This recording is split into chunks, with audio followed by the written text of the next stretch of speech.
नमस्कार मित्रों, इतिहास गवाह है कि किसी भी क्रांति की मृत्यु उनके विरोधियों द्वारा नहीं होती, बल्कि तब होती है जब उनके अनुयायी विचारों को छोड़कर उस व्यक्ति की पूजा करने लगते हैं। जी हाँ, मेरे आज का विषय इसी को लेकर है,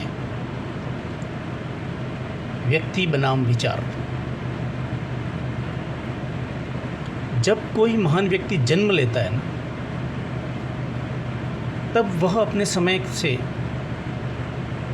आगे का विचार करता है, लेकिन जब वही व्यक्ति इतिहास बन जाता है तब एक चुनौती शुरू हो जाती है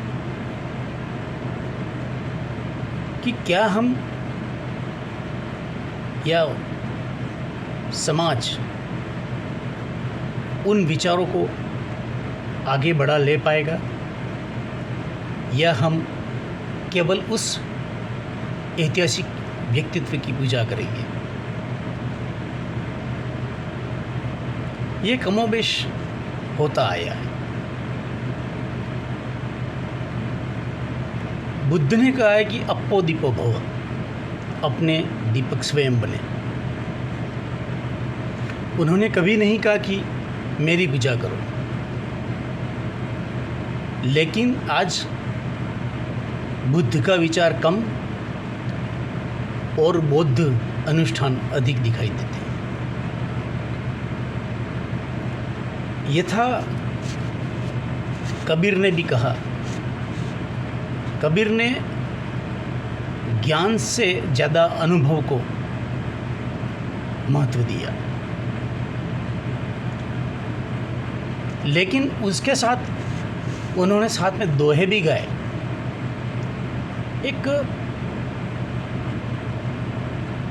क्रांतिकारी परिपाटी दोहे के माध्यम से समाज को जागृत करने के लिए कही, लेकिन दोहे आगे बढ़ते गए, साहित्य में आ गए, मंदिर भी बन गए, लेकिन उन दोहों के पीछे का दर्शन और साहसिक प्रश्न पीछे हट गया। उदाहरण पे हम और भी देखें तो स्वामी विवेकानंद, उठो जागो तब तक मत रुको जब तक लक्ष्य की प्राप्ति नहीं हो जाती।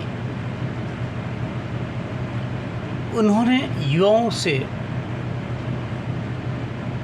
क्रांति की आशा की थी, इसी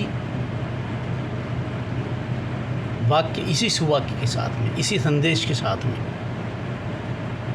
युवाओं में एक आग लगाने की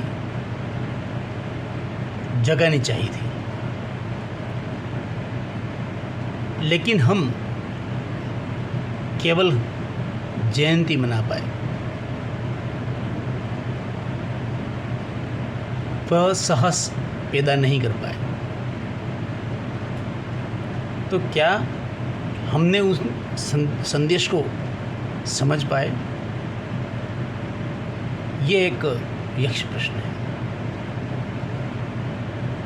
महात्मा गांधी को ले तो मेरा जीवन ही मेरा संदेश है।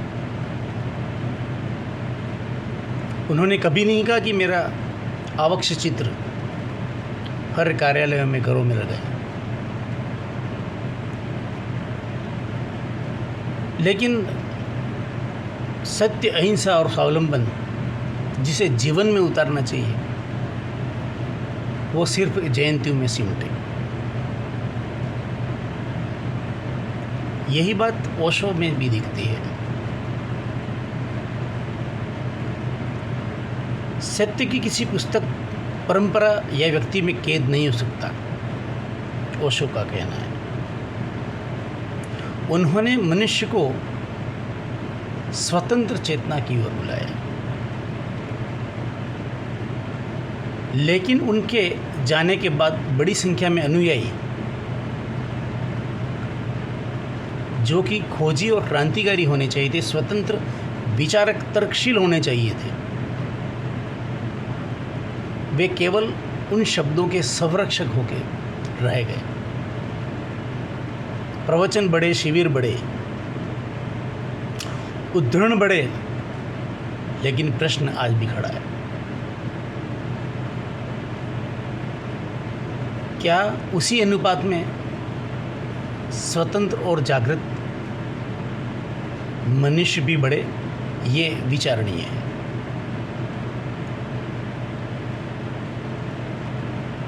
कहने का आशय है कि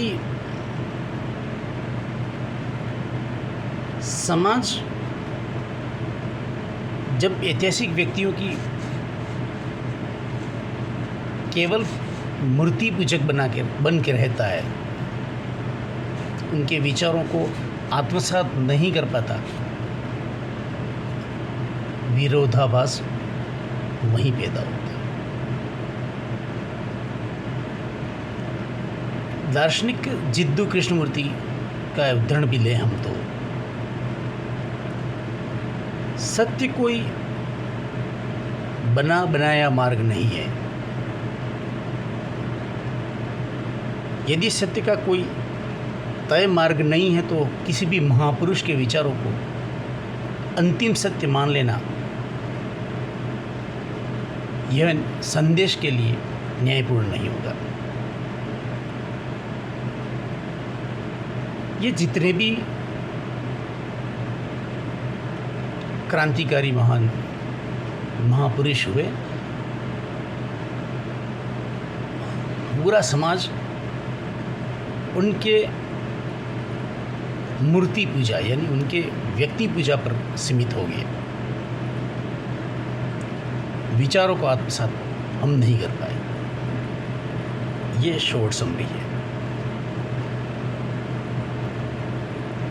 और जब व्यक्ति पूजा होती है तब अंततः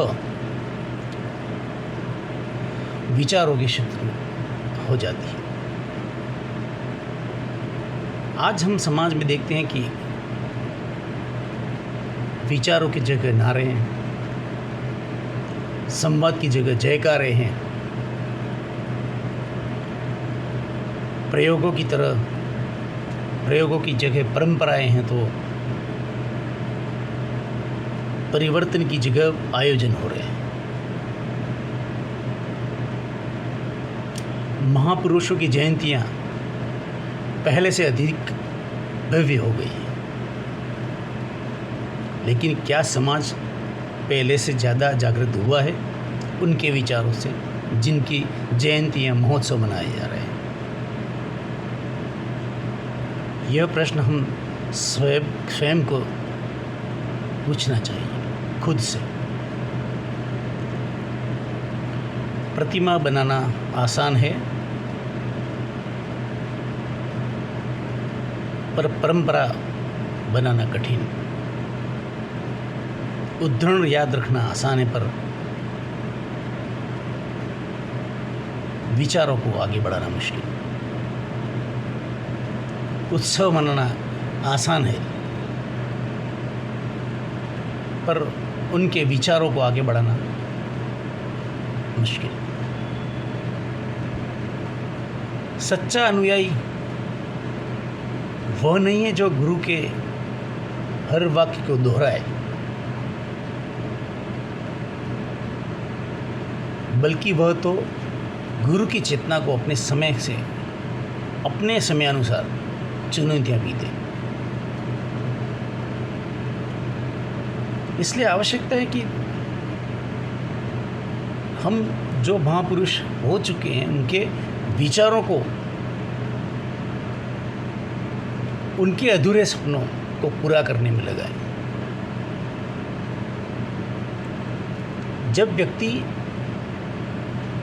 विचार से बड़ा हो जाता है तब आंदोलन समाप्त हो जाता है,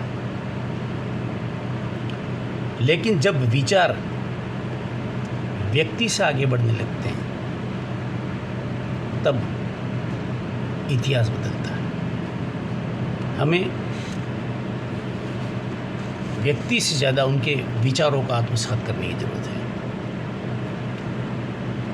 विचारों में सुनकर हाँ उनका उत्सव मनाना खराब नहीं है, लेकिन एक प्रेरणा मिल जाती है, ये भी सही है। लेकिन केवल आयोजन और उत्साह से, आयोजन और